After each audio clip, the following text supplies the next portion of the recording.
Welcome back to the Fear and Beer podcast, where we discuss all things Halloween Horror Nights, horror movies, and just a little bit of beer. So kill the lights, grab a cold one, and join us as we dive into this mad world we love.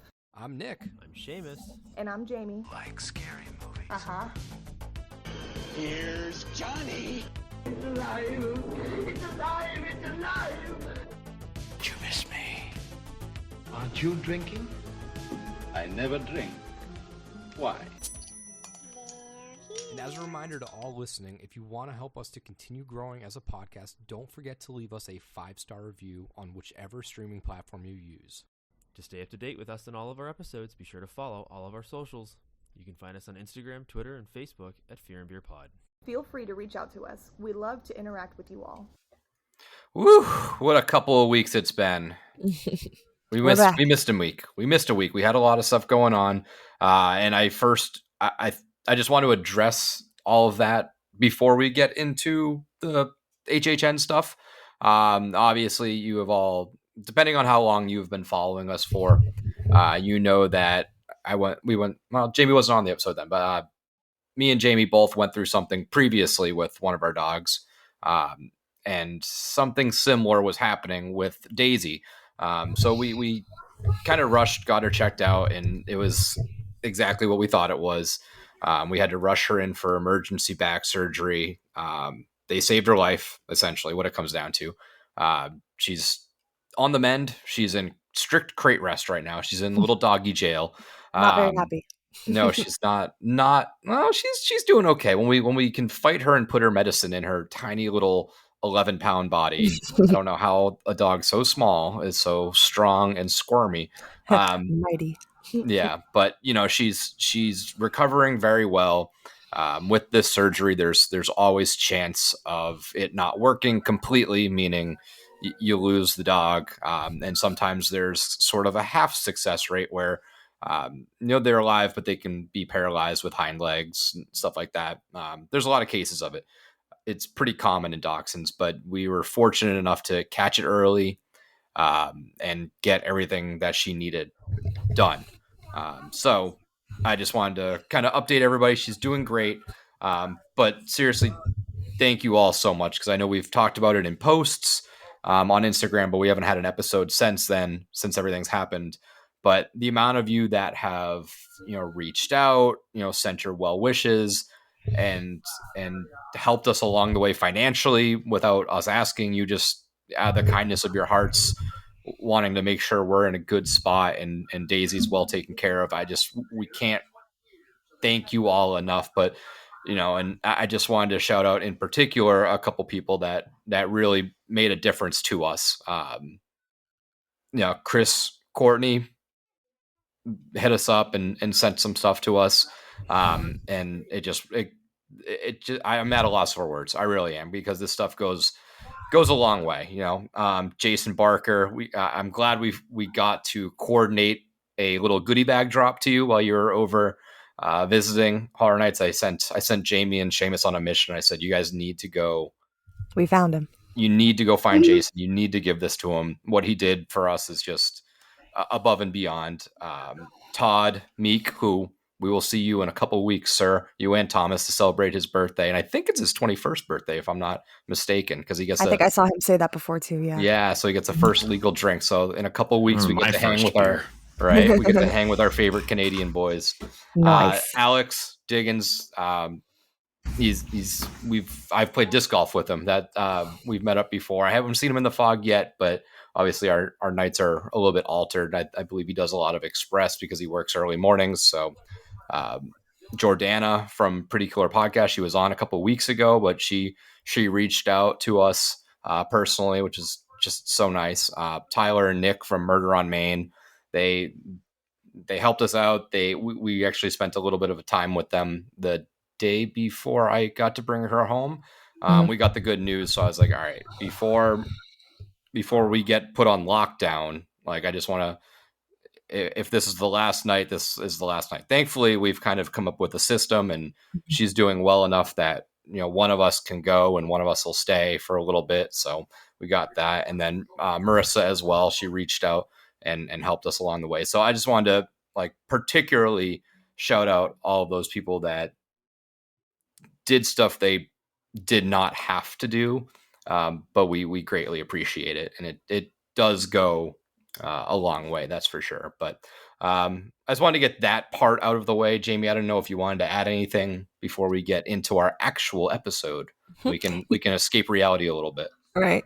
No, I was going to say, you pretty much said everything I could say. I just want to say everyone has just been so nice and like so kind. And even if like people like reaching out to us and like sending money or like helping Nick with like shoots or like video work and like everything like that, like it means a lot. But even just like the kind words, like seeing how much like all you guys know how much animals like mean to us and like they're part of our family too. And it just, me being a big animal lover, it's always really hard for me when even it's not my animal that's like going through something, you know? So it's nice to see that other people care just as much as I do, because I would flip my laptop around, but I'm not very high tech and I have my built-in webcam camera that I use on my laptop. But Daisy is here sleeping peacefully right behind me. So she says thank you to everyone too. Yeah, so we're going to play a little bit of catch up this week. I know when this episode comes out, I think we're kicking off week 4. Week 3 was pretty light for us, obviously, with everything going on. So what we thought would be a good idea right now is to revisit our hype lists from preseason and just kind of talk through them. We're not going to re-rank them. That will probably come at the end of the year.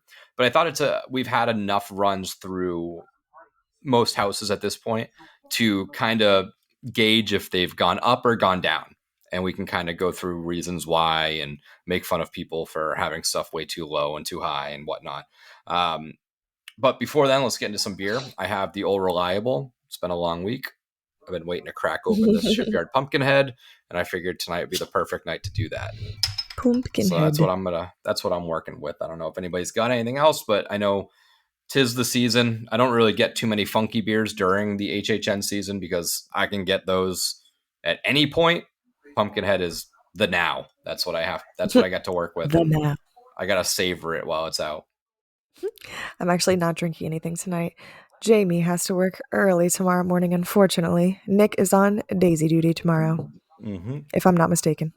We're going to watch even more movies. Maybe some more Blumhouse. I watched Happy Death Day and Happy Death Day 2 today. Yeah, I'm sorry. I like just kidding. Those. I still haven't even watched them. And if you're watching, yes, I am doing the famous Nick top off. Are you? Butter shots to top off the Pumpkinhead. Oof. So not just a beer. I'm getting a little sweet treat. I'm getting crazy tonight. But yeah. Again, I also like to keep notes on my app of people we got to kind of see during the event. Now, I think this was week 2, but if you can even remember this far back, Jamie, when we met up with Michael and Carter, and we did Ghostbusters with them. Yes, I was just going to say we did 2 house runs with them. I'm pretty sure we did Ghostbusters and Insidious. Triplets. Was it Triplets? Yes, because I was just going to say Triplets. They were right behind us in Triplets, yes, and then we're like, yes, fuck it, let's keep going. Because I even recognized him too, because I met Michael at Spooky Empire when I was there that one time by myself, and I just bopped around for a little bit. And then he came to trivia with his friends, and then we saw him. It's just so funny how we always see, like, not the same people, but just like, what are the odds that like you always support us? Huge and event, it was fun. Yeah. And it was shitstorming, pouring rain that night. So thanks for hanging with us, because it was fun. It has been every night. This is pretty much been the wettest Horror Night season that I can remember. I also got to finally catch up with Austin from Universal Monster Universe. Gave us some cool little monster trading cards. Super cool. I didn't even realize. I just had to say, I didn't even realize that was like your account at first when Nick told me, and I was like, no way, I've been following him for a while. I was like, that's super cool. Yep. So we got to do. I had the honor of doing Universal Monsters with him. That's super fun. Yep. And then we met up with, he was also one of the nights with Liz from RIP Tour. So we actually all 3. Nice. And I think there was another person or 2 with us. So we got to do a couple little house runs on one of those nights. But yeah, so that's kind of our recaps of the last couple weeks of who we saw and who we didn't see, stuff like that. So let's get into the nitty gritty of this. So we're going to revisit our hype lists. We don't need to talk about the show, but we might as well start with zones. So again, it's going to be very similar to our hype list episode where we're going to go 5 through 1. We're going to re-talk about this list and see if they go up or down. We're not going to spend as much time in it, but I'll just kick us off then. So for my zones, my number 5, I had Duality of Fear. I think it's staying there. For me, it hasn't risen too much. When I come into the park, I either do stay and scream or I go late, and it's just, that's another discussion that we can have at some point. But again, I think, and I guess we should preface this. A lot of the stuff we discuss when talking about zones and houses, if we're down on something, it's not, I've never said, and I never will blame a like scare actor or scare acting. It's simply the decisions made by the higher ups and how they designed it, how they laid it out, and whatnot. Because the people in Duality Fear are giving effort, and they're working with what they have. Unfortunately, for me, Universal didn't give them much to have. There's really just, that's the kind of the chainsaw horde. There's no props up there, and sometimes you have Sinister and Surreal on up top on that like Hell in a Cell style cage with the Halloween Horror Nights logo. I haven't seen them up there once, which kind of sucks. I've seen them. I know they do the opening ceremonies. I think they're up there just at random times. But honestly, I've with seen them in the rain, zones though, which is fun. Yeah, with the rain, they probably haven't been going up at all. No, that makes sense. I didn't think about that. But that's what I had at my 5. It hasn't gone up or down. It's just staying right there, I think. So what were your 5s again? I forget. I think we both had that one too. Yeah. Everyone, yeah. And is everybody kind of in agreement with that? Sadly. Yeah, I don't think it's not going to change. It's done nothing so far to like, I mean, yeah, no. I was just going to say when I went on, what day did I go on? Friday the 13th with Seamus. I met up with Seamus. Yeah? Is that what day I went? That's probably the last day you were there. Yeah, I was going to say, God, I have a terrible memory. But I was going to say when we were leaving, we left at a decent little time because I had to work in the morning. They were really revving up those chainsaws for Seamus when we were leaving that night. That was probably the most people I had seen out there, and it was all the chainsaw people. I'm sure they're like, oh yeah. I'm going to pay them all off. You're a big fan of this. I'm going to pay them all off to do a chainsaw circle around Seamus as he leaves. Just all 10 of them. Nightmare.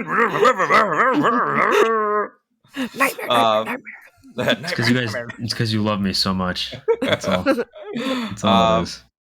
Yeah, duality's staying there, I think, for right now. So then, Seamus, what was your number 4?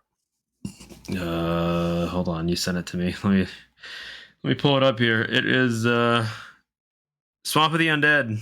Oh, okay. So and it's gone up. I think I was surprised how much I like it.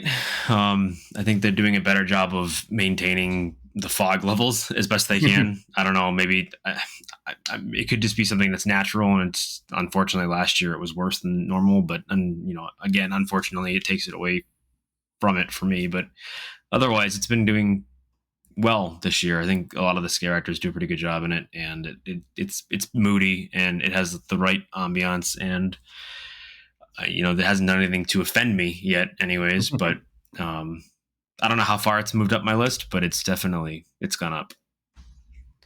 All right. Jamie, what was your number 4? Sorry, I had Boots on top of the mic and headphones and everything because he's squirming around. My number 4 was Demon Queens, actually, which looking at it now, this has definitely probably moved up a little bit for me. I think it's really starting to grow on me. Okay. Yeah, that same night, Friday the 13th, when I went for a little bit and got there by myself, I went that way instead of going straight because I hadn't really seen too much of Demon Queens. I feel like we don't walk that way too often unless we're leaving the park. But I just really love like the costuming and design. I knew when we saw like the artist renderings before that they would all look really cool, but I actually watched some of the like stage show that they were doing, and they all look really cool, especially, and I just love those purple lights and like all the like sparkle and like glitter that like all the different outfits have. But I think I mentioned it before, but I really, really like it's when Surreal is speaking, she says something I forgot, but all the lights like dim and like flash and kind of like strobe out, and the music like cuts out, and everyone like grabs their head in like the scare zone and kind of like I just think that's really cool. It's a cool little part, but it's starting to grow on me a little bit, definitely. Yeah. No, my number 4, this is where we all had different ones. My number 4 is Enter the Blumhouse. I don't know. I mean, it hasn't gone down, that's for sure. I think it's, I don't know if it's better than what I expected. It's kind of exactly what I expected. I just mentioned it at the top of this episode. I do like the Blumhouse movies, just like Seamus says. I love them. They're inoffensive. They're usually hour and a half, quick in and out, fun, weird little concepts. I enjoy seeing the characters. I think the only downfall for me of The Zone is just how packed it does get in there. Obviously, everybody wants pictures with Megan and the Grabber. I think they probably could have put them in better spots so that congestion isn't right there at the entrance, because they have the two stages with two separate stages, and then on the far one you have the construction worker from something I've never seen before, and you have the guy from the butcher from Freaky. I feel like you'd be better off maybe putting Black Phone on that other side, so that way like the two marquee characters are separate, so it's not as congested. But the actors in the zones are doing their thing. They're fitting these characters. Like it's doing exactly as advertised for me. I didn't have these very elaborate scare zone expectations just based off of what they've done in the past with that same style. So for me, it's kind of if it has done anything, it might have gone up a little bit just because of the scare actors, but it's kind of its ceiling is only so high. They can only do so much with the platforms, but that's that. So, Jamie, what was your number 3? I want to say my number 3 was Swamp of the Undead. Yes, was my number 3. Okay. I feel like that's still a good median spot for it, I would say. I feel like it hasn't really changed too much.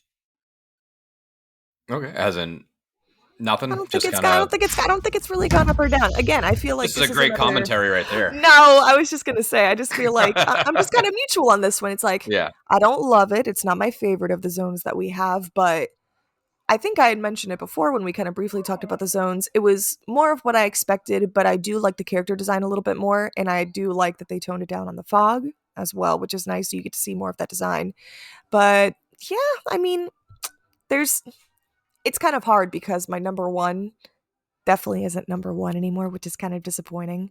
But I still actually, wait, I might stand corrected. We'll get to your number 1 when we get there. I was just gonna say no, I'm right, so we're good. But yeah, so Swamp of the Undead, though, don't love it, don't hate it, but I feel like it's right in that middle spot, like content.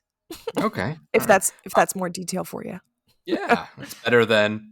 Yeah, it's there. I was trying to think of it off the top of my head because I was like, Swamp of the Undead, I honestly feel like I haven't walked through it in the last couple times we've gone. Seamus, you're number 3. It looks like that is Demon Queens. Okay, it looks like it's Demon Queens. This one's also gone up. I had it at 3 because I was nervous about where it was, and I think that it's proven that it's not as nearly as bad as it was last year. The lighting is much better. I don't know, maybe they've changed some things, but it's definitely brightened up a little bit, even if they are still using black light.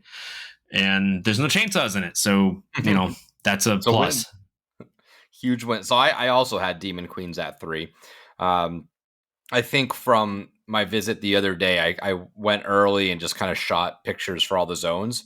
And it was really my first time I spent time in zones besides just booking it through.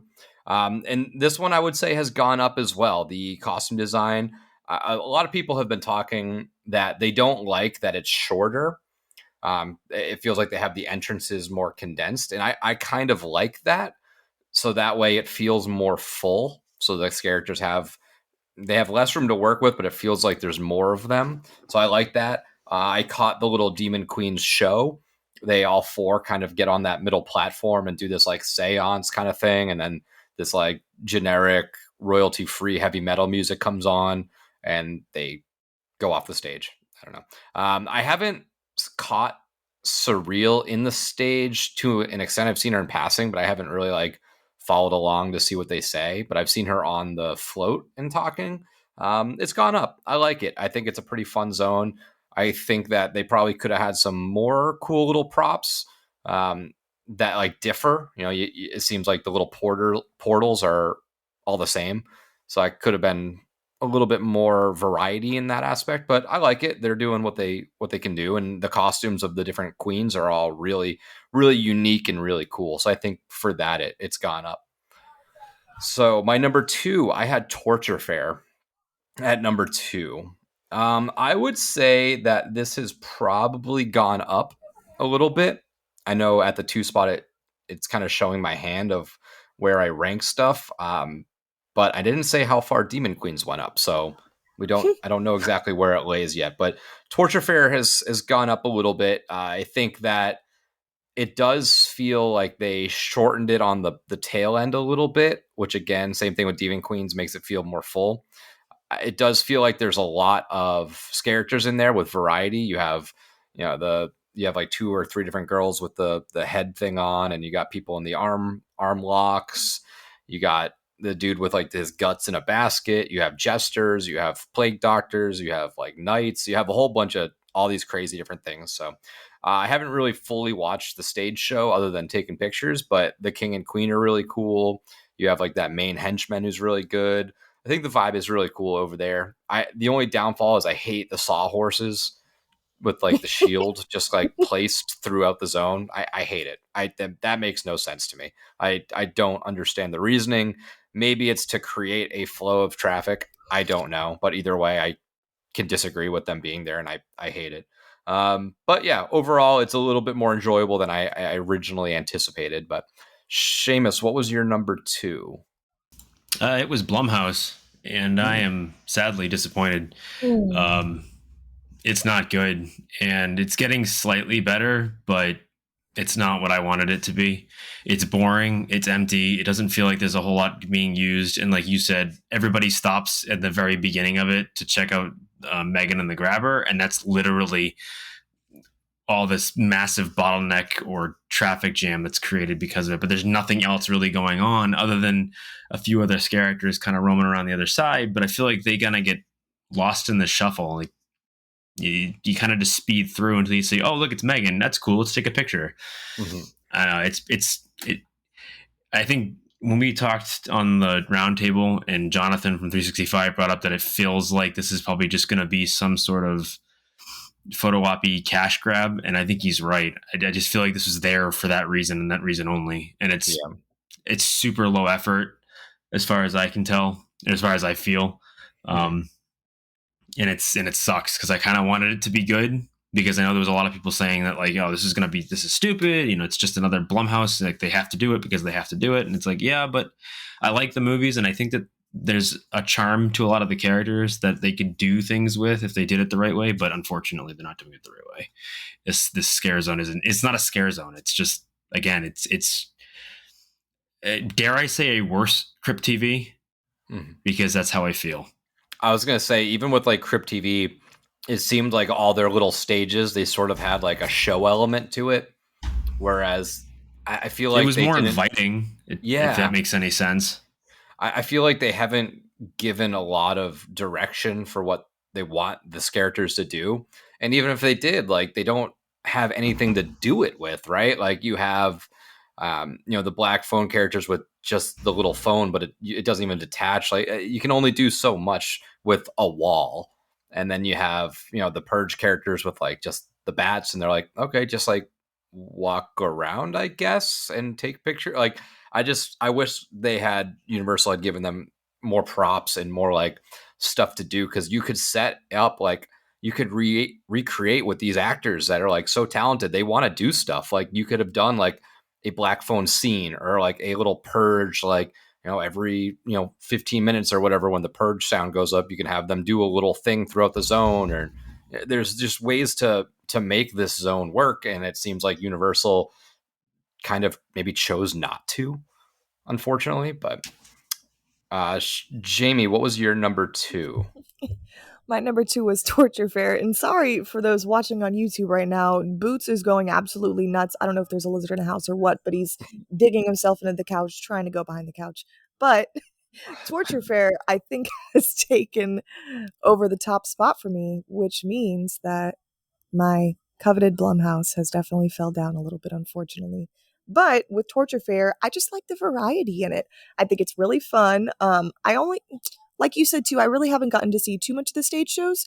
I did get to see the one where they had the big iron like casket thing on stage and they close the person in it, that kind of deal. I did get to see that one, but I just really love the different characters in it. I just think I knew the costumes were going to be awesome when we had saw the early photos of it and stuff like that. And just, I don't really mind the stagecoaches, or what do you call them? Stage Sawhorses. Sawhorses. Oh, Sawhorses. such a weird name. Because But ideal, like the name that comes from is you would take two of uh-huh. those and you would put like a board or wood Mhm. on it and you would saw through it. Yeah, yeah, So yeah. it's I like see what it's you're a saying. carpentry name, That And they makes look like sense. horses. and they That look like makes horses. sense. They look like horses.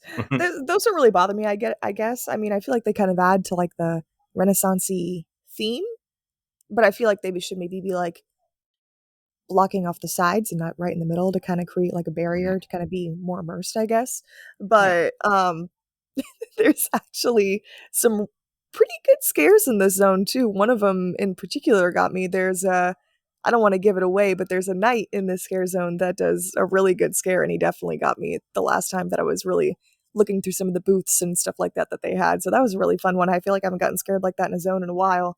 But yeah, overall, I think this is a really fun zone. I really don't mind the length of it. I think it makes it a little more condensed, which makes it feel like it's more full, I guess, even though it doesn't extend that far. I mean, if they didn't think that they had the need to extend it that far, then I mean, I think it's fine with how it is. So yeah, really enjoying Torture Fair.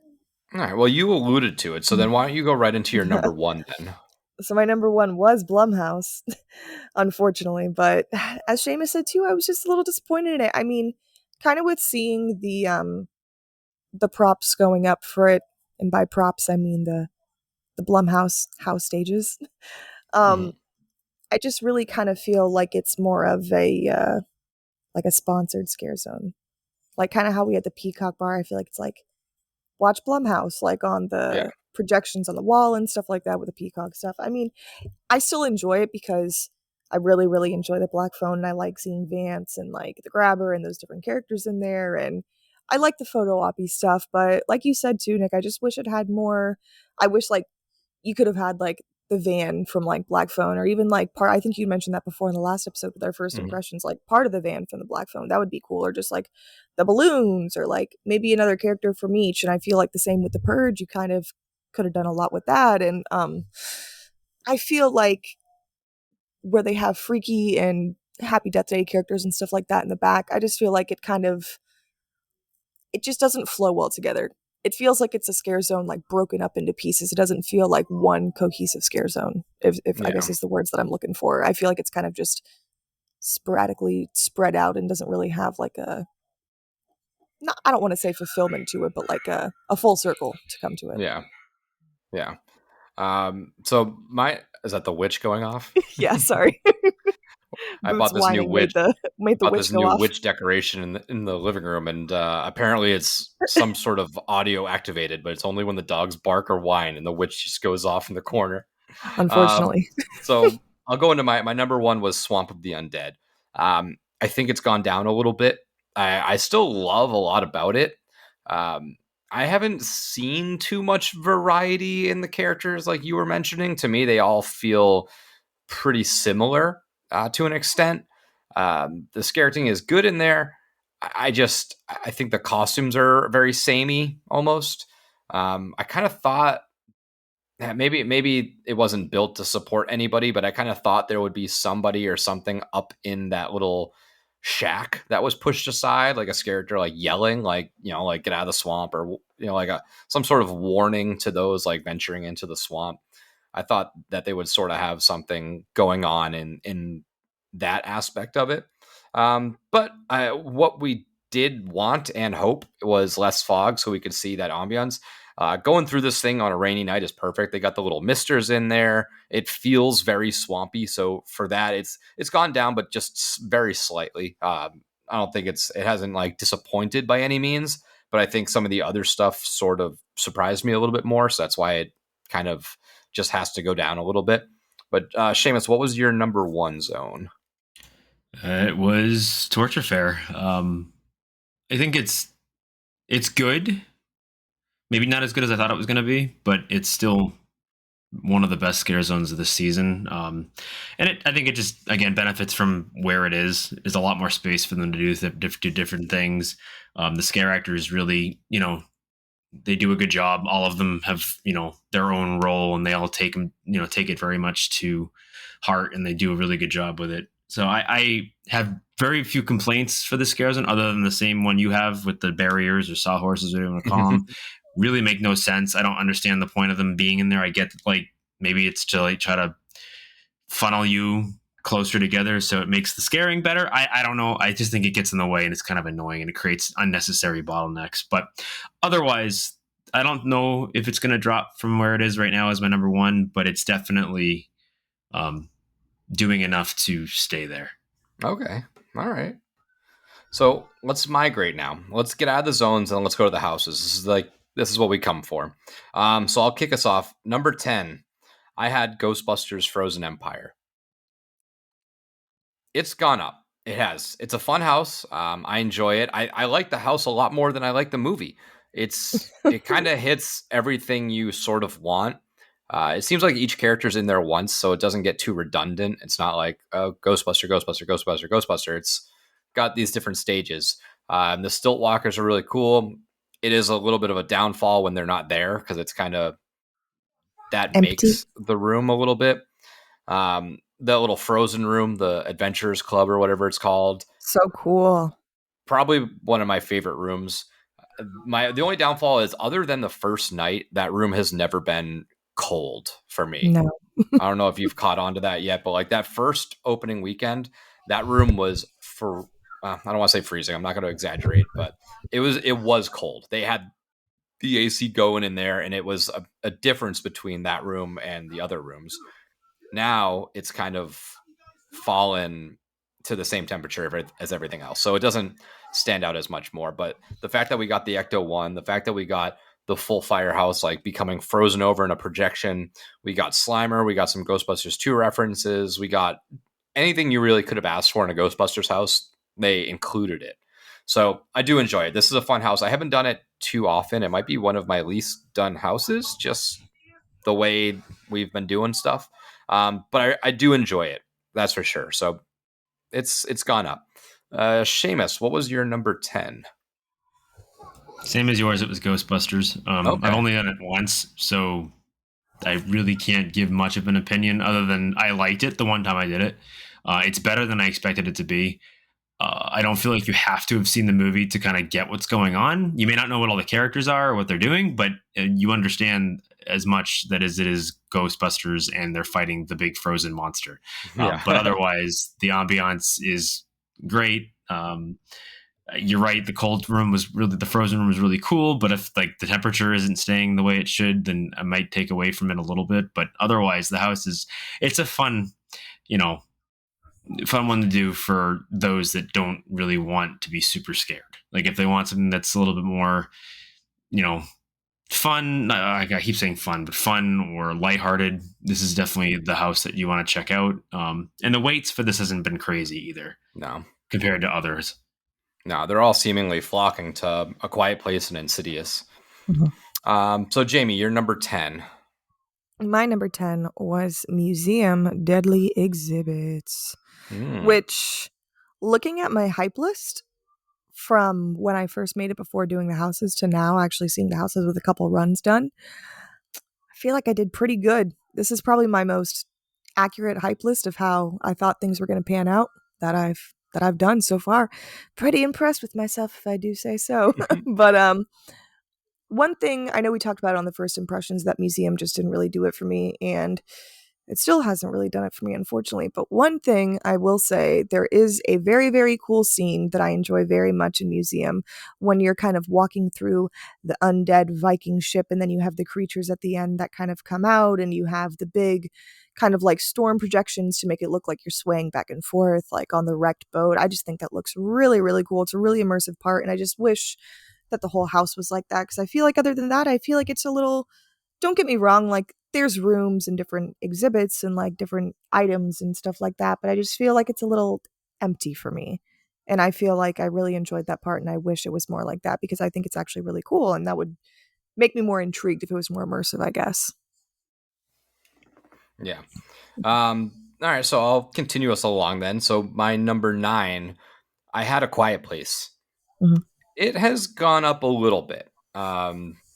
There's rooms in there. I mean, that initial room where you walk in and it's like that black tarped off, truly deadening style room. It is so pitch black. Like I feel like it got darker week 2 or week 3. I don't know how they got it darker, but it feels darker. And they have one of the death angels that pops out to the right, and like every time you think you're past it, or you know it's coming, or you just saw it, so it's not going to scare you, it always gets you. It still gets you. That hallway, I mean, they perfected that part of it. Now, the part that takes it a little bit down for me still, I'm not saying it's skyrocketed. The part that hurts it for me is I'm just not a big fan of relying too much on puppets and stuff like that. I like the scare actors to fill that role, and it just feels like a cheap out when it's animatronics, because they can't move as fast, and they can't play off the crowd. There's one in there that just kind of like comes up and comes down and comes up and comes down. It's just like, all right, like it's a little like it's a small worldy for me. Like it's just a little robotronic, and like whatever. It looks cool, but at the end of the day, it definitely doesn't scare me. It's like, oh, that's interesting over there. Look at that little creepy guy. But the scenery in this house is really good. It does tell the story it needs to tell, and it doesn't really get lost in it. But I think we mentioned it a couple weeks ago, like the whole you have to be quiet thing. Like it does nothing to this house. It doesn't play into it at all. I think it would have been still a pretty quiet house for what it is. So, I mean, it's a quiet house for sure, Mhm. but the whole you have to be quiet thing doesn't play into it. Like, Right. like if Okay, you I make see a what you're saying. noise, that's when the monster should come out. And I guess if you don't make noises, then the monsters don't come out. But, like you can have that. There should be some sort of play on that aspect where, like, if you make noise, more creatures come out and stuff like that, versus just being like, oh, yep, there it is. Like, I didn't make a noise, but now it knows where I am. Like it just doesn't feel like it's something that 100% works in that way. But it's gone up. I enjoy it. So Seamus, what was your number 9?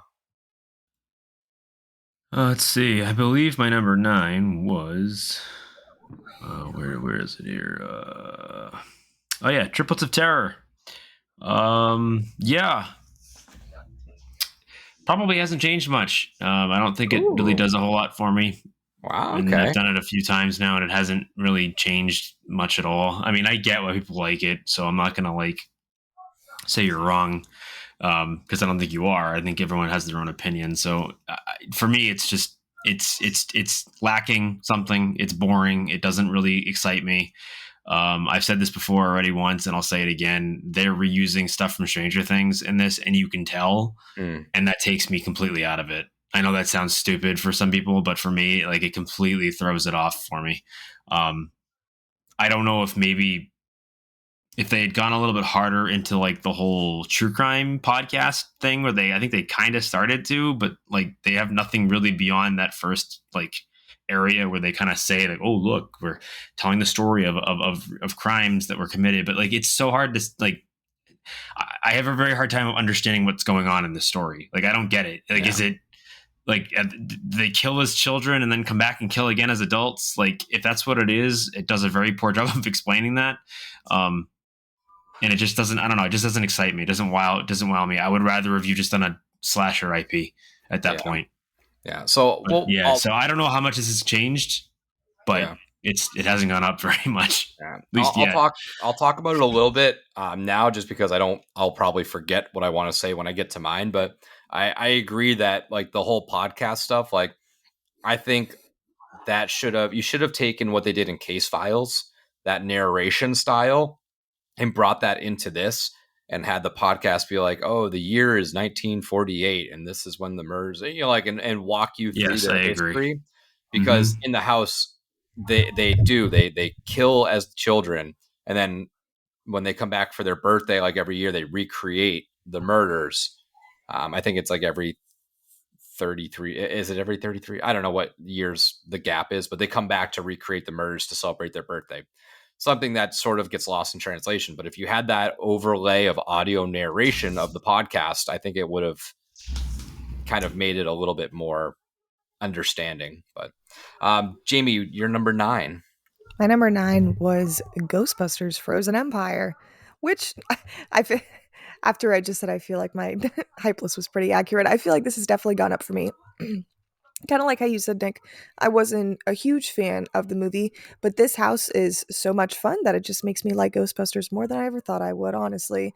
I feel like, I know you guys already talked about it too, but that frozen room is just so cool when they have the like floating hand on the little, God, I keep wanting to call it a stupid xylophone, but I know it's not a xylophone. Phonograph. The phonograph, yes, thank you. So cool. I love that scene. I really like all the different little Stay Puft Men when they attack the guy in the lab and all that kind of stuff. Ray's Occult Bookshop looks super cool. I just love all the little details and added little things that they put in it. And I feel like it's not just, I feel like that's why I like it more, is because it's not just focused solely based on the movie. They did have those little nods to the other films as well, which I really enjoyed because those are the ones I'm more familiar with, even if I'm not as big a fan of the franchise as other people are. I still think it was really fun to like see those, and it's like, oh, I know Slimer, I know these guys, I've seen them before. That But little green overall, fucker. yeah, right. I know But that little green overall, guy. You're the I think Green it's Goblin, been right? I think it's been a really fun house though overall, and I think I've done it honestly 2 or 3 times, really not too many times, honestly, now that I think about it. But I think that they do need to turn the temp down a little bit in it. I think that would really set it off, because I do agree that that first opening week and a little bit after, I feel like it was much colder than what it is now. But maybe it's just because it's freaking raining every night and then 97 degrees at 10:30 at night after the rain's done, so maybe it just doesn't Yeah. feel as cold to us. But Right. overall, definitely has gone up a little bit for me. Really fun house, and I think, like you said, Seamus, too, it's more of that lighthearted, I don't want to say whimsical, but like nostalgia house, which I feel like they have every year, and it's definitely going to be this one. Yeah, they do. So my number 8, I had Goblin's Feast at number 8. I can say that this has gone up. I do enjoy this house. This is a very fun house. Right from the get-go, like when you get into that tavern, the music is playing, it's like almost Celtic style. It's just a fun time. The characters are all very different. They have some of the best sound bites in here. It's not ready yet, or have a great Goblin's Feast. It's just the audio triggers in this house are really fun. I enjoy the scenery.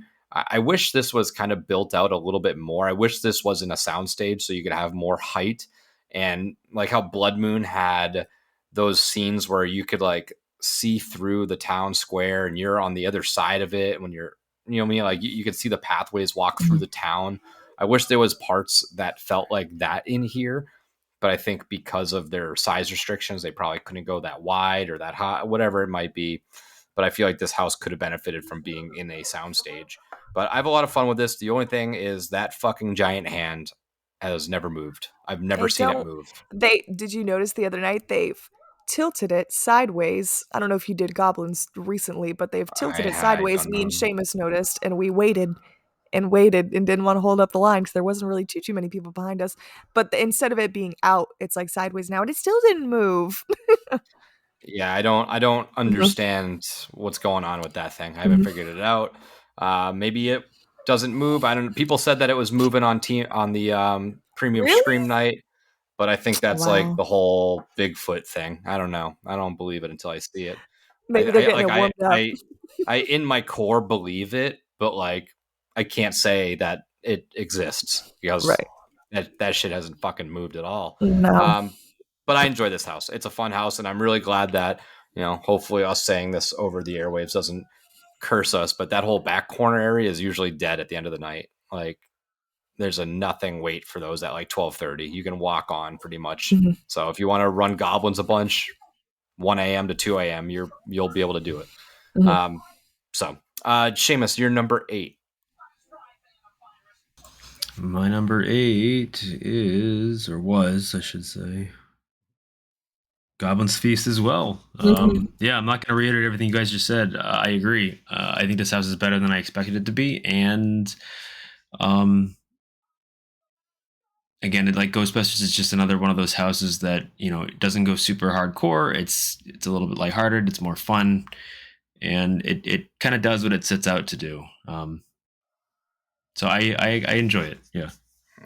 Yep. Jamie, you're number 8. Also Goblin's Feast.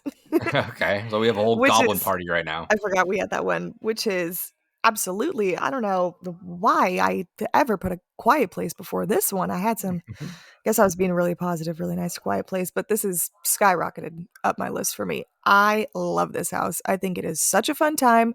I've gotten good scares in it. I've had a fun time. The dancing goblin at the beginning is fun. Like you said, Nick, there's so many good like cues and like voice activated like trigger taglines that are just so funny. And I keep wanting to say what's his name? King Pussnubber?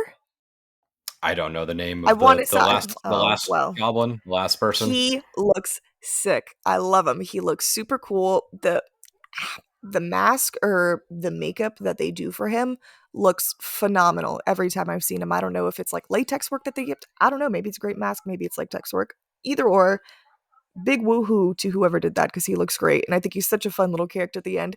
I think he says something like "Have a nice time at Goblin's Feast" or something. But anyways, Something just like such a that. fun house, yeah. And I'd mentioned it before in our opening impressions and stuff like that. But even though Nick, how you said you wish there was going to be, or you wish there was able to have a little more scale to this house, I still think for what they had, they made it work pretty well with that giant big like statue goblin that you have before you walk into the castle, and then the big spinning wooden kind of water wheel thing when you're walking through the house as well, kind of towards the beginning. I just think a lot of fun moving parts, a lot of fun characters. Kind of gives me, all the goblins give me I watched the Goosebumps yesterday, Welcome to Horrorland, and it kind of reminds me of all the fun little goblins on there. So I really enjoy this house, and I really didn't think I was going to. So it's always enjoyable when a house that you're really not that excited for surprises you. So Yeah, that little town square, like they definitely did amazing with what they have, but that like town square play scene in particular with the wheel, I would have loved, instead of taking that left and going into like chambers, I would have loved to have like taken a right and walked through the village. yeah, Yeah. I know exactly what you're talking about. But so for my number 7, I had the museum deadly exhibits.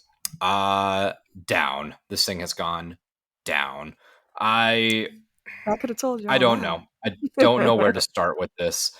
Man, the whole museum tagline is just like sort of false advertising. Like I don't pick up museum at all from this house. At all. They don't look like exhibits. It looks like kind of a Stuff on the hodgepodge walls. of different rooms put together. Like there's and it's just you're moving so quickly, and they have these big giant exhibit signs, and you don't have time to read them. And even if you did, the font that they chose for these, like you can't even, I can't read it. So like, and they're sort of hidden. So like for me, I'm just walking into just these very different, bizarre rooms. It just doesn't mesh at all. I just don't get museum from this. And what sucks is like a haunted museum could work very well for a house. But maybe I'm just crazy. But like You're just walking just into don't. nonsense land. Yeah, I just don't get museum at all.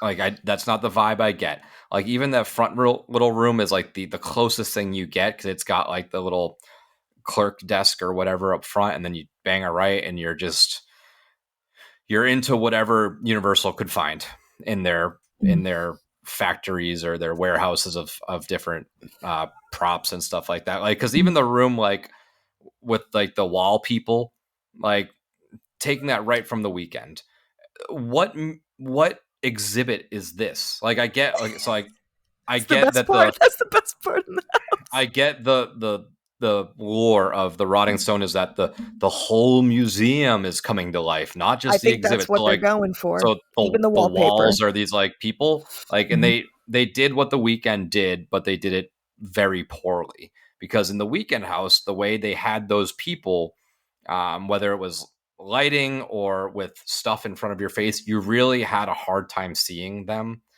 This one, you walk in and you see them You see them ever right so away, clearly. which You kind of see it sucks. immediately.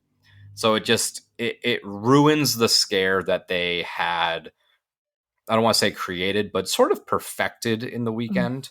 And I think with again, the go ahead, Nick. Sorry, I these didn't are mean to all interrupt you. decisions that Universal made. This is how they chose to make this house and how they chose to lay this house out. The actors in it are doing everything they can, but I cannot with this house. I can't. I'm sorry. Like I'm sure there's people out there that like the museum, but this is my least favorite house of the year and probably the last couple of years. Honestly, I honestly would rather go through Hell Block than the museum.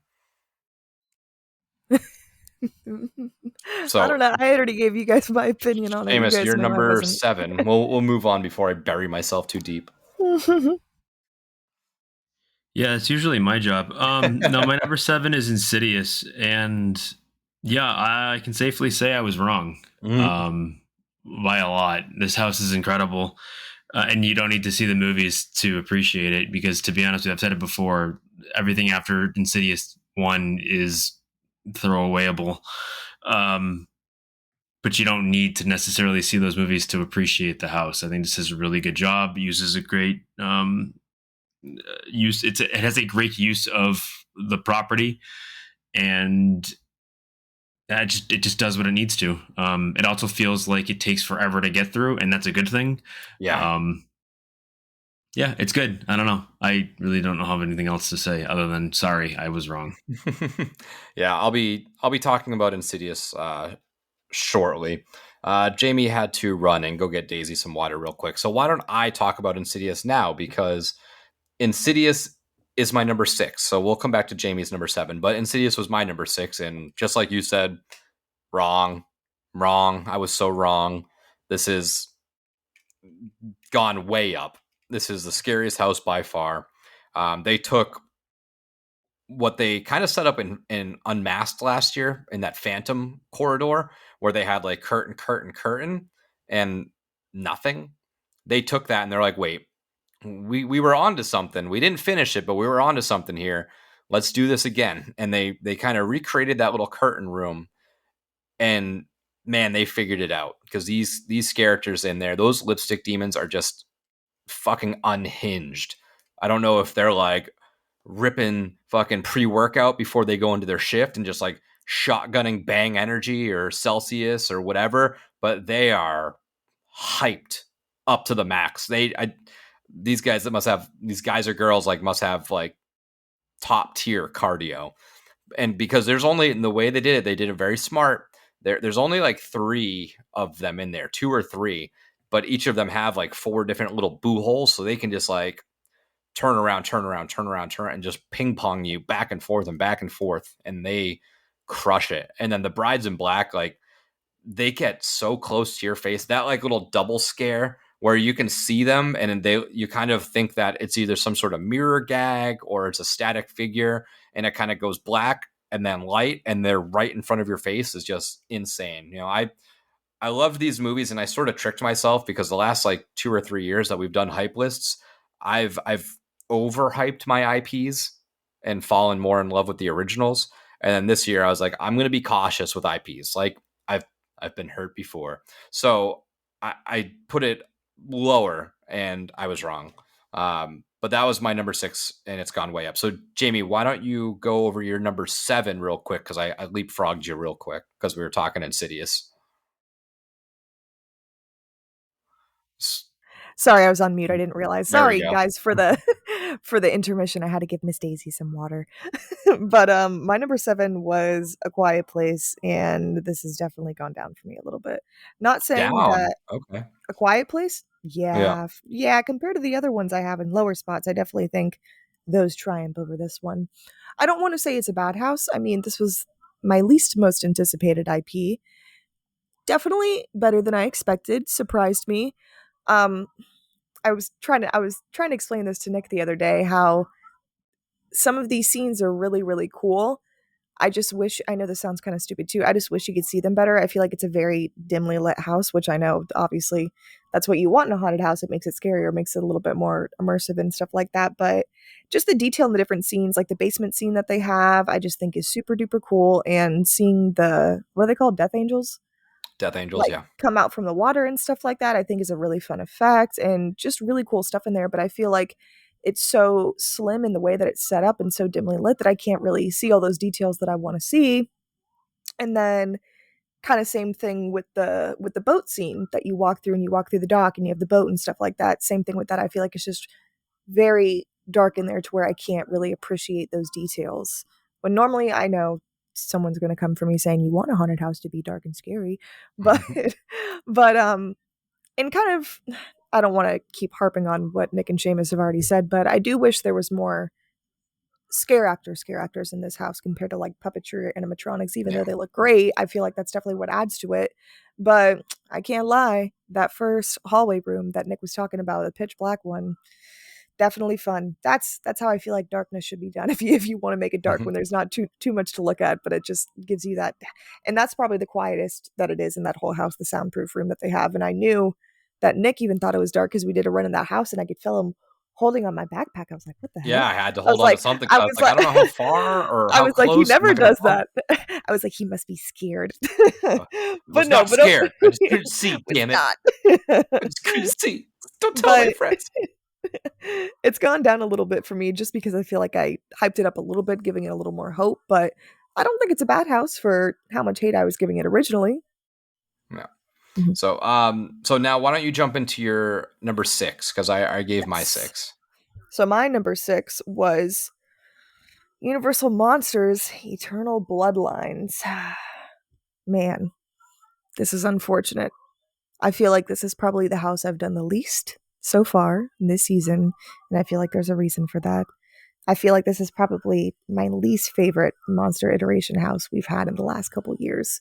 Even though I enjoy the all-female cast, I think it's great. I love the original composed soundtrack from Sarah Barone, I want to say her name is. I think it's beautifully done. The house itself is stunning. I just feel like we've just seen better with the monsters houses, and I expected more. And I think it's hard for people to relate and kind of get a connection to this house. Maybe it's just me because I'm not as familiar with some of these characters and with stories and stuff like that. I don't think you're alone. No, and it sucks too because I've seen people who really enjoy monster houses and stuff like that too have said that it didn't really reach their expectations of what we were expecting it to be. But by no means do I think I feel like this year there's not really a bad house this year. I don't want to say that. I mean, except museum. Yeah. No, but you know what I mean? It's just, yeah, it just didn't do it for me. I like I said, I mean, that's just personal preference though. I'd rather see Dracula or Creature or the Invisible Man again. I don't really, it's just those are characters that I like, and I'm not as familiar with their stories and whatnot. Even though it is cool and they have some of the bungee scenes in this one and different characters, and you kind of get like, for example, when they kill off Frankenstein in the middle of the house, it's kind of just like a static mannequin there. I wish they had actually used a scare actor for Frankenstein. It's just like little stuff like that, and I feel like there's not many, I don't want to say not many opportunities that there was in this house to get scared from, but I think more so they worked on the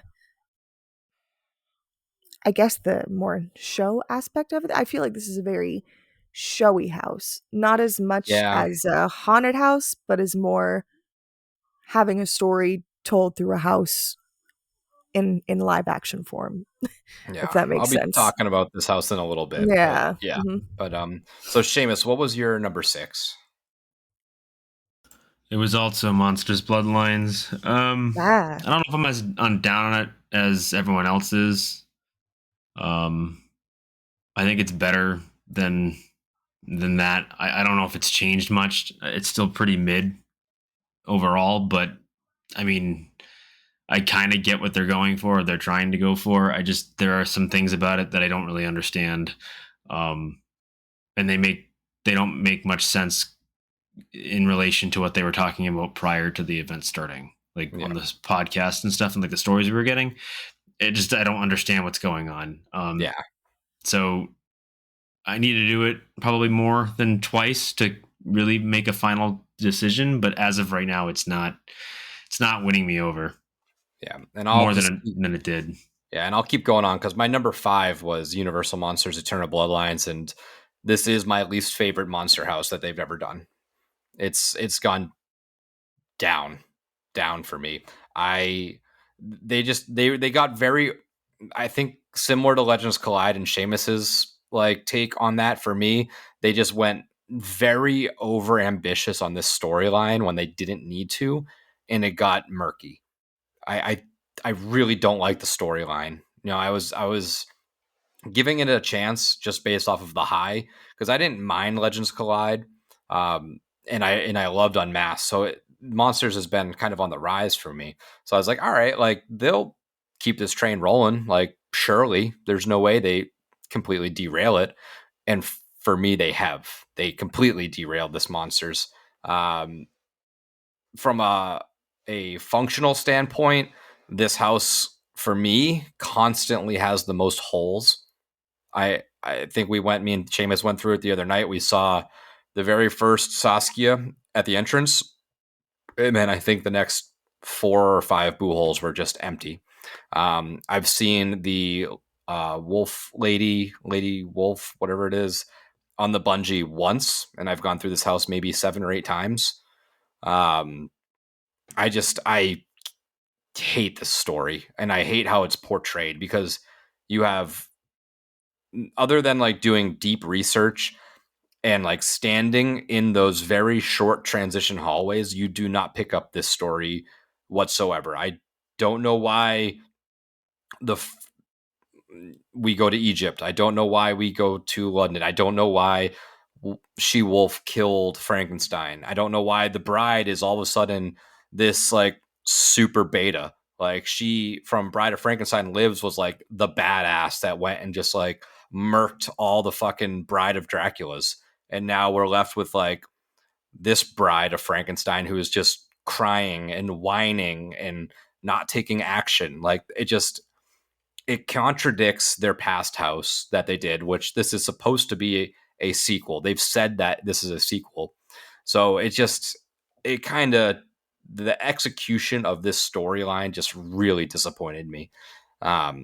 So we'll move on from that, because we'll probably have a deeper discussion at some point. But Jamie, what was your number 5? My number 5 was Major Sweets Candy Factory, which I have to say, I feel like this has definitely gone up a little bit for me. I feel like now, since we've done multiple runs in this house as well, more than we have from opening week, obviously, it's just such a fun house. Just the details, the guest activated like buttons and stuff like that. I forgot the proper name for them and stuff like that. I just think it's so fun. The Guest activated triggers. There you go. I didn't notice them before until someone had pointed them out, I think after the first or second run I had done, and I was like, that's fun. I think that's the only house this year that incorporates them, if I'm not mistaken. I think so, yeah. And they got 3 in there. Yeah, I was gonna say they have 3 in there, which is fun. Little candy dish, so cool. And then I think we've talked about it before too, but it's probably one of my favorite parts, the taffy twirling on the ceiling that they have like going above you. I just love when it's fun, where you could be fully immersed in a house. You could look up, you could look down, to the left, to the right. I just think it's so nice, and definitely gives that more of a candy factory vibe, I guess. And then I think I pointed out every time now when Nick had pointed it out for me, or I'd seen someone in a walkthrough video that I had watched, the little rat that comes out at the beginning. I thought that was so fun. I didn't notice that before. I do too. And I think other than all the scare actors in here, I think are just very fun with their roles and like very fitting to what this house wants to give, and it's definitely giving. And there was one more thing I was going to add. What the heck was I going to say? Okay, I blinked for a minute, but overall, I couldn't tell you what you were going to say. I was going to. You're talking about the rat. You're talking about the no. Some of the different scenes that they have. One scene in particular, I think, is really cool. I don't know what it's supposed to be, but they have that like mannequin laying in like the vat of like white liquid syrup, frosting, syrup kind of stuff that's like drowning him. I thought that was really cool. And then the scare actor that has the big like lollipop or like jawbreaker, I think it is. Jawbreaker. Like stuck in her mouth like towards the end. I thought that was really fun too. That was overall, me as a 10-year-old. I was not a big Jawbreaker fan. Huge jawbreaker. Never thought it was worth it. It was But yeah, candy for hours. right. Overall, though, really enjoyed Major Sweets Candy Factory, and it's definitely gone up for me since from a number 5 spot. Nice. Seamus, you're number 5. We're halfway through this house list.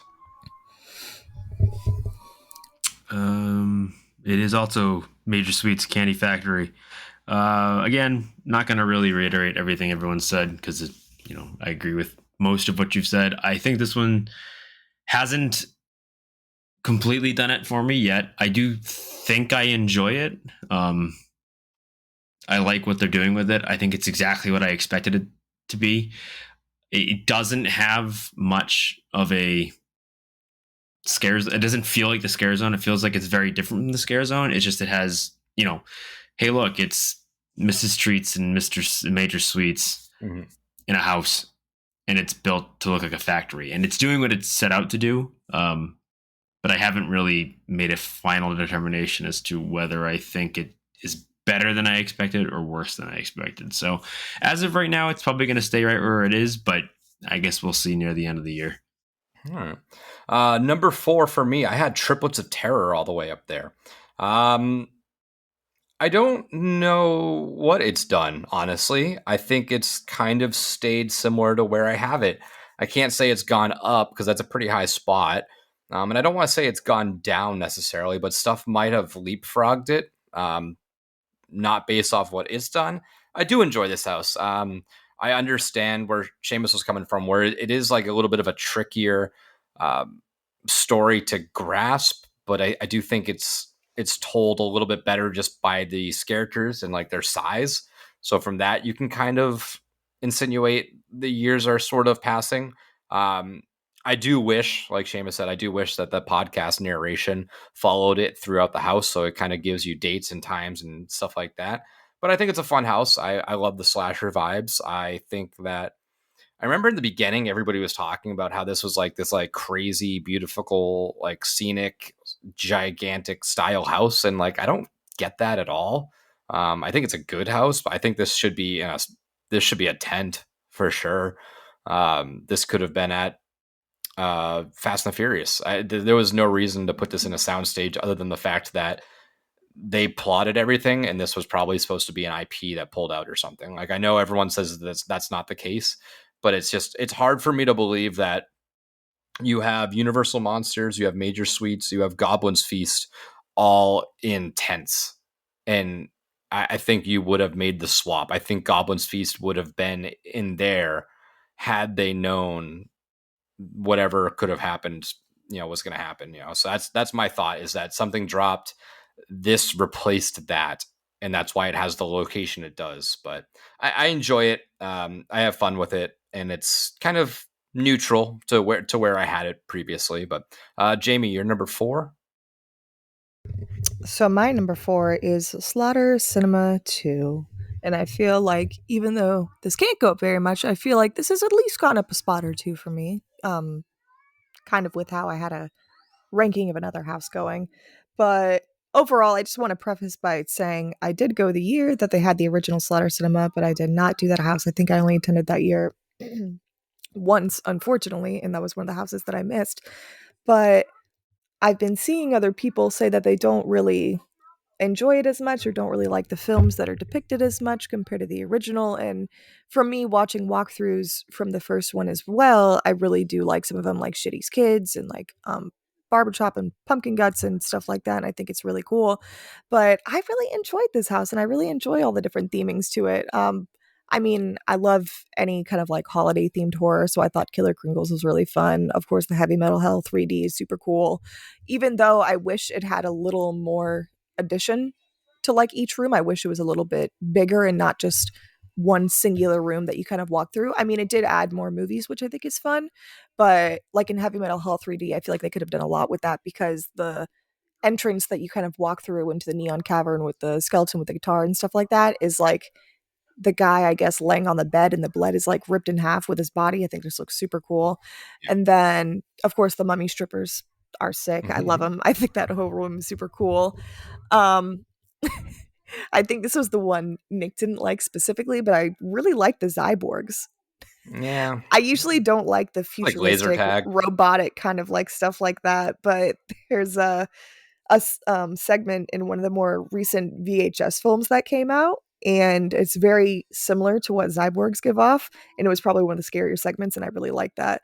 But overall, for me not doing the original house, I think I enjoy Slaughter Cinema for what it is. Do I think I would have enjoyed the first iteration more? I can't really say, because I feel like these have a lot of themes with the different films that I enjoy too. Yeah. Seamus, you're number 4.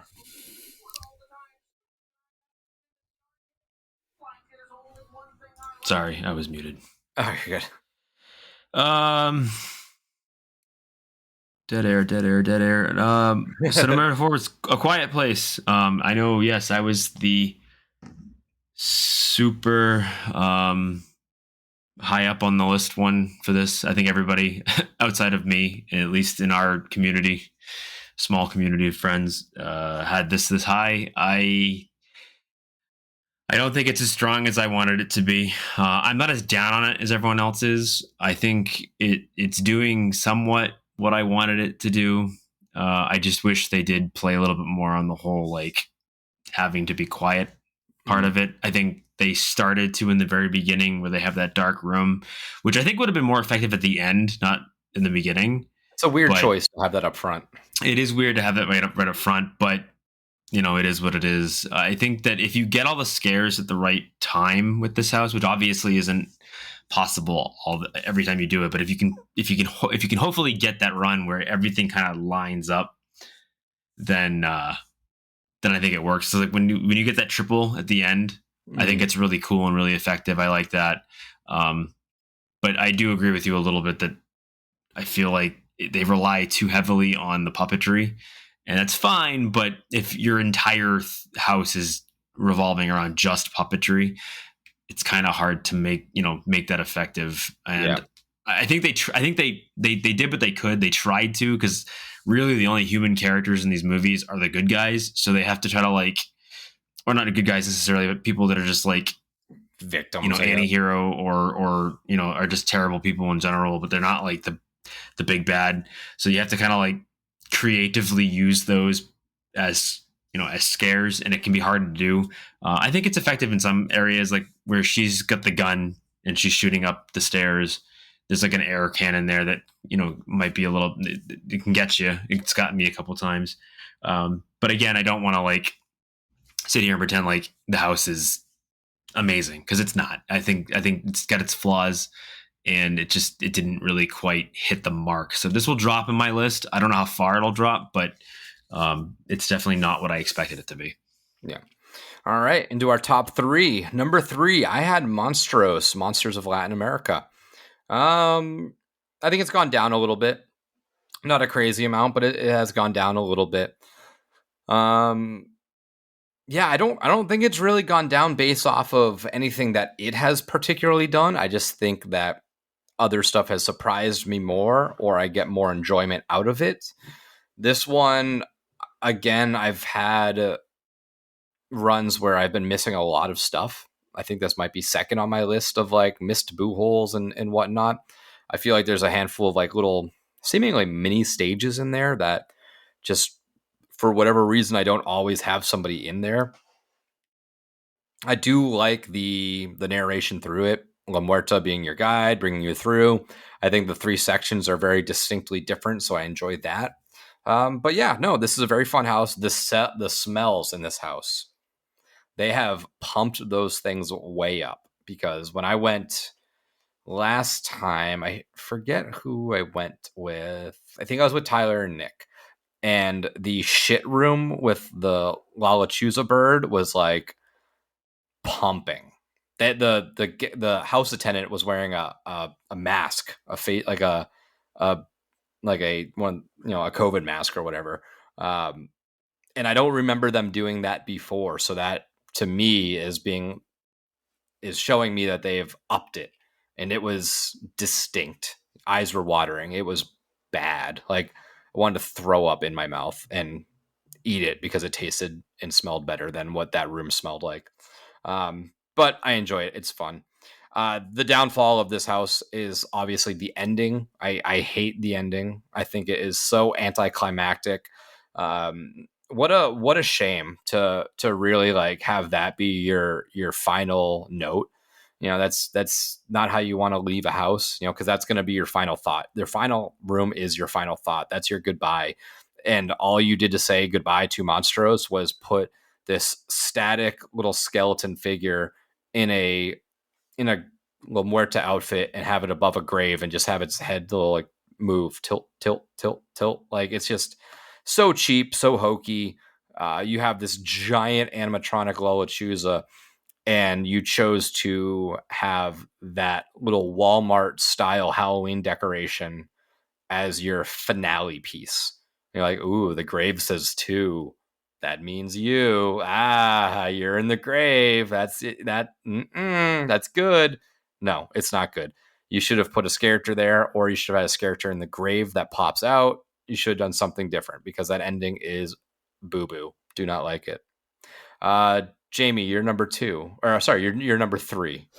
So my number 3 was Triplets of Terror, which, even though there's not really much space for this to move up for me, I think this is a good spot for it to be at. I really enjoy this house. As for, I know you guys were talking about the podcasting kind of like aspect of it and how you wish that was a little bit more incorporated. I feel like maybe they didn't want to go that route and kind of give too much to that, because I feel like it kind of would have given too much like of Case Files and like the Wanted Out of State and like that kind of vibe and stuff like that, kind of stuff we've seen before. So I did like the incorporation of it. I just feel like maybe it didn't even really need it at all if they were going to have it in there and not really go any other direction with it other than that room and a little bit of the voiceover and stuff. But overall, I think there's some really good scares in this house. Seamus, I do agree that it does give off Stranger Things, and I know it's hard because it's very similar to the setup style, too, of how that house was as well. But personally, I love that rednecky trailer park kind of like horror vibe, as I've mentioned before, with all of like Rob Zombie movies and films and stuff like that. And I feel like this is basically an idea out of his little notebook, and it was crafted just because they knew I would enjoy it. But overall, I was excited for this house. It didn't disappoint me. Met my expectations for what it is. I still haven't done as many runs in this house as I would like to, but still, I think the number 3 is a good spot for it. All right. Seamus, you're number 3. Oh, my number 3 is... You keep asking me these things and I'm never ready. My number 3 is Museum. And yeah, this is a disappointment. I'm not as down on it as Nick is, and Nick went off on it, and that's fine. It's his opinion. I don't think it's that bad. Is it that good? No. And it sucks because I kind of wanted this house to be that, the surprise where everyone was like, holy shit, like didn't know what to expect. This is amazing. Yep. And it's not, and again, that's no shade to the scare actors. They doing what they can with it. I think there are a few in here, or at least a couple that I think are memorable. That weird infected monster thing at the beginning, I think is pretty cool looking. And there are aspects to each scene that are fun, but you're right. If you were going in here looking for some sort of story, there isn't one. I can't understand what the hell's going on. I understand that I think they were trying to go for, well, they discovered this stone thing and it's got magical powers and it made everything go alive and they went crazy and killed everybody. But they don't know I don't think they really know what they were doing with it, because part of it's like, there's like an actual like infection on the walls and things that are growing around and taking over things. But at the same time, all the museum set, like all the like displays, whatever the fuck they are, they've all come to life. Like, so which, like, I don't understand what's going on. And that's not a good way to do a house, is if you can't understand the story, much like Legends Collide, it takes away from the experience, at least for me. Yeah. Obviously that's not for everybody, but it seems like it's pretty well agreed upon in most of our community that or most of the community that this house is not universally liked, unfortunately. Yeah. So hopefully, I'm hoping that maybe the runs get a little bit better and it improves. But this one's definitely going to fall down my list. That's for sure. It's just sad. I'm actually kind of upset by it. Yeah, and I am too. Like, I really want I feel like I said, a museum could be a really good spot for a house, and I don't know. I hope this doesn't like make them not do a proper museum style house down the road, but just make sure you do it properly, I guess. My number 2 was Major Sweets Candy Factory. I think maybe it's gone down just a little bit, maybe, based off of where everything else is kind of lining up, but not by much. It was not really what I fully expected. There was like a kind of a line drawn in the sand where it was like you were either thinking this was what it is, which is like that gross, grimy, industrial factory, or you were in the colorful Willy Wonka factory. And I was kind of leaning, maybe more hoping that it would sort of be like that. And it not being that didn't disappoint me. It just, those first initial runs, it was like, okay, I'm going to get used to it because it just wasn't exactly what I had anticipated. But I really do enjoy this house. I think they've made it work. That little tent area works perfectly for this. That little mini facade is just amazing. The scares in this are fun. It's nothing too crazy. The triggers make this a very interactive house. It feels very haunted housey. I mean, without the scenery, this is probably one of the bigger budgeted houses, I would think, just of all the mechanical stuff they got going on. They have the hammers dropping, they have drop drawers, they have that guy being pumped through with liquid, you have the guy puking. Like, there's a lot of stuff going on in this house. You have fog machines and lights that are triggered. This house is chaos. It's beautiful, disgusting chaos, and I enjoy it. I'm glad that they did right by the scare zone and gave this character a proper house, because I think it just works just so well. So yeah, that's where it's at. It's still in that top tier area. Jamie, you're number 2. So my number 2 was Monstrose, and with a heavy heart, it's tough to say that this has fell a little bit for me. I would say it's probably still in my top 5, but I don't know if it's just with the couple times that I've done it. I need to do it a couple more times still, for sure, because I feel like I've only done it maybe 2 or 3 times. I'm not as keen on doing all the multiple house runs in a night like Nick. He's the top champ when it comes to house running. But I don't want to get tired of him yet. But it's tough to say, because I feel like I do really like the character designs in this house. I think they're awesome. Like, everyone's mentioned the La Lechuza that they got borrowed from over from Hollywood. I'm so glad we got to see it in person. Super cool. I just feel like maybe the runs that I have done, I've just missed a couple of the scares, which were a little bit disappointing.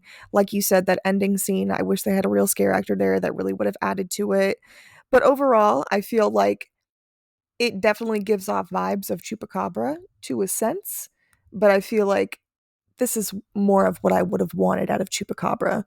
Just the immersiveness. I really like the setting of it. I really like the dilapidated cemetery crypt kind of vibe that you get to it. I still really enjoy it, but I wouldn't say it's number 2 spot worthy for me anymore. Yeah. Seamus, you're number 2. It's Monstrose. I don't think it's as bad as everyone else is saying. I understand the last scene is kind of, it's not good, and it's kind of upsetting that they end it the way they do. But I don't think, for me, it takes away from the entirety of the house. I think that overall the house is done well. I like the controversy that it created. Like, fuck them kids, eat those babies. I think the house is interesting. I think for the most part, overall, the story makes sense for what it is. I think each monster is unique and given its own place or room to breathe.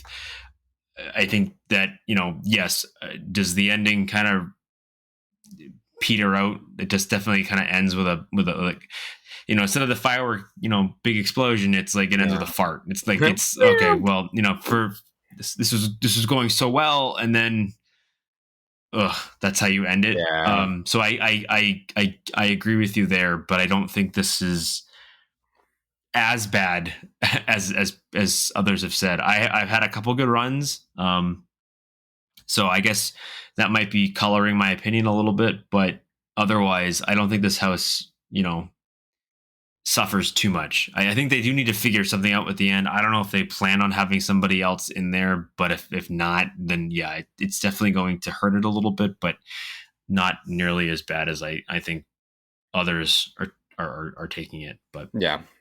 regardless, I still like this house. Is it 2? Probably not, but I do like it. Yeah, I'm definitely not like, it didn't kill the house for me. I still do enjoy this house. I just kind of wish it was a little bit other bit of an ending. But my number one was Slaughter Cinema 2. I think it's gone down, not a lot. I just don't know if I just don't think it's my number one. I think there's a consensus number one across the board right now, which was a surprising hit. But I don't hate it and I don't dislike it. I still really enjoy this house. I think Jamie made the point that I do wish that they didn't spend so much real estate on the intros to the houses, because I feel like if you just shortened those all, you could have snuck a couple more rooms or at least one more room in there. Maybe they were out of ideas. Maybe, I don't know. Maybe that's just how they wanted to have it. But I feel like they ate up a lot of real estate with those 3 posters in that little room. I mean, there was eight rooms, I believe. And if you take that little portion times 8, that's a whole nother room for sure. And even the ending is kind of nothing for me. Like you're going back into the lobby and looking at posters of the Slaughter Cinema 1 movies. It's like, okay, like I don't know how else you would end this, but it did just feel a little like, here you go, like this is for you. But I still love the house. There's obviously some in there that you like more than others. I feel like some are very simple, like Heavy Metal 3D. I really, really like.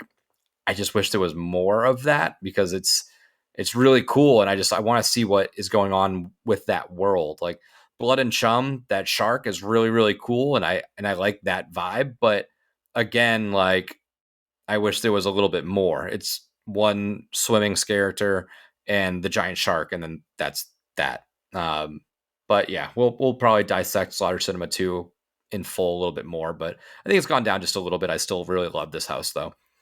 Jamie, you're number 1. My number 1. Crazy, which turns out to be a lot of people's number 1 now, which is very exciting for me because I never let it down and I knew it was going to be the best house. My IPs, and I'm glad to see everyone's giving it the love, is Insidious was my number 1. It's probably going to stay at my number 1 for the whole season, just with the absolute movie quality of the house that it is. I just can't.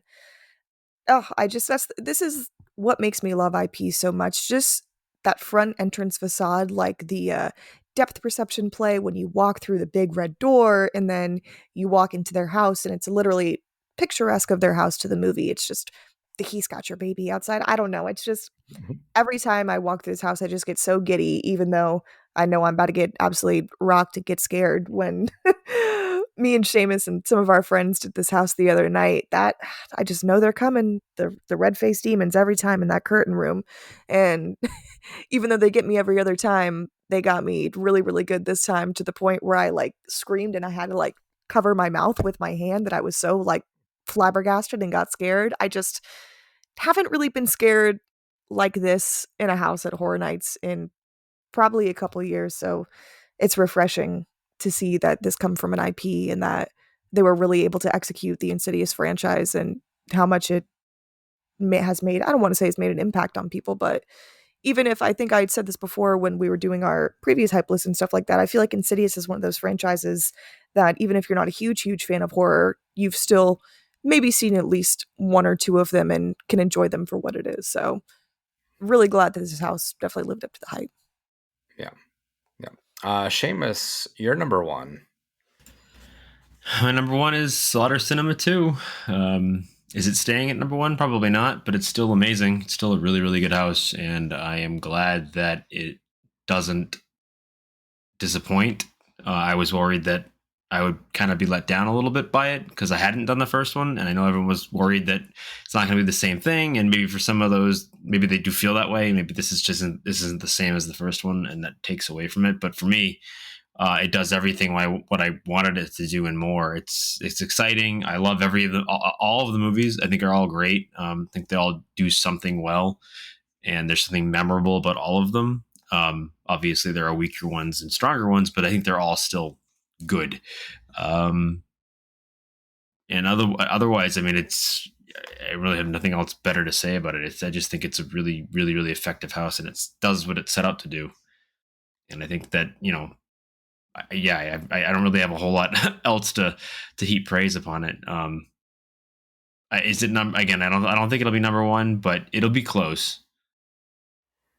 Yeah, this season is definitely.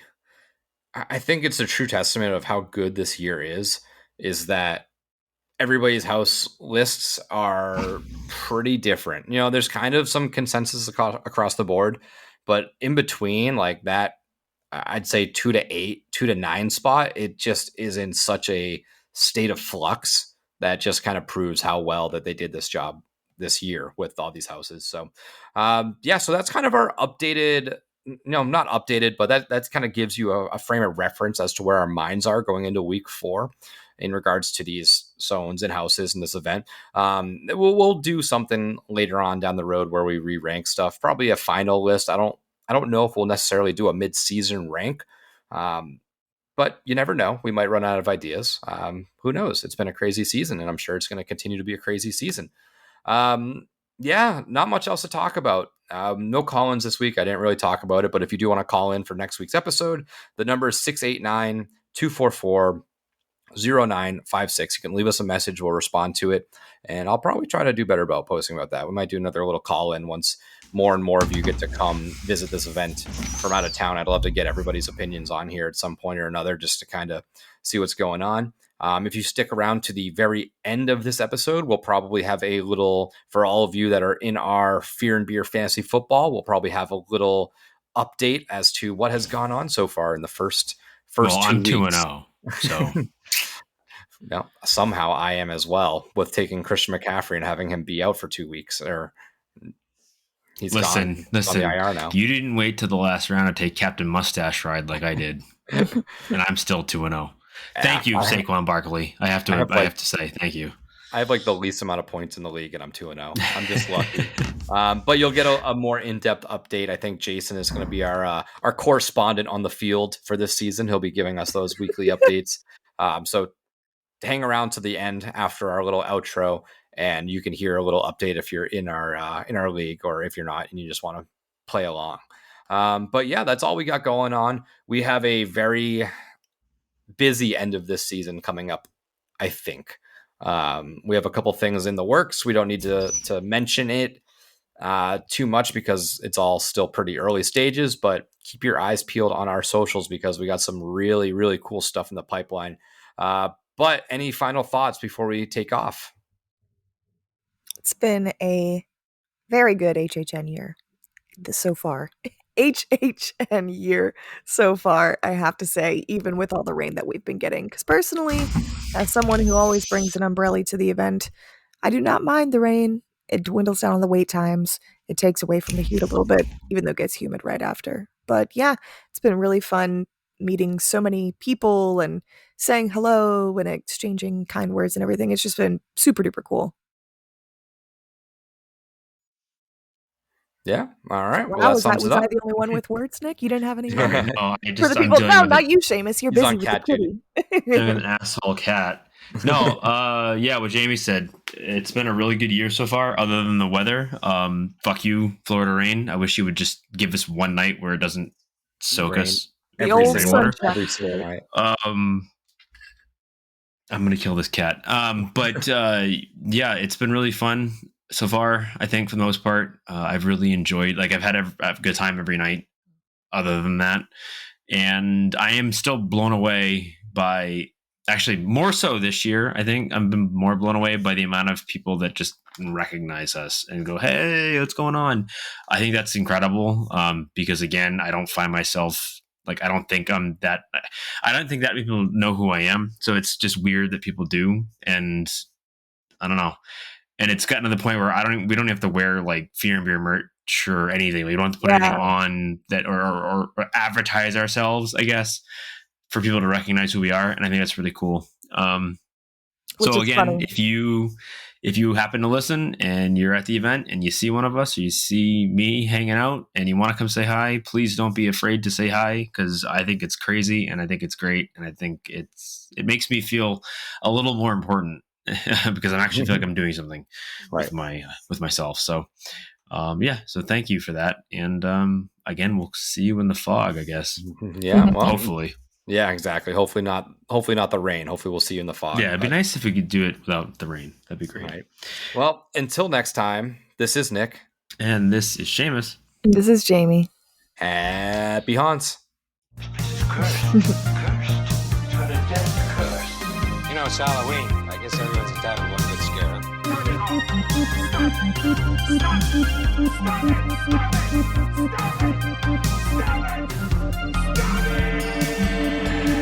And again, I would just like to thank Vampire Stepdad for letting us use his music for our intro and outro music.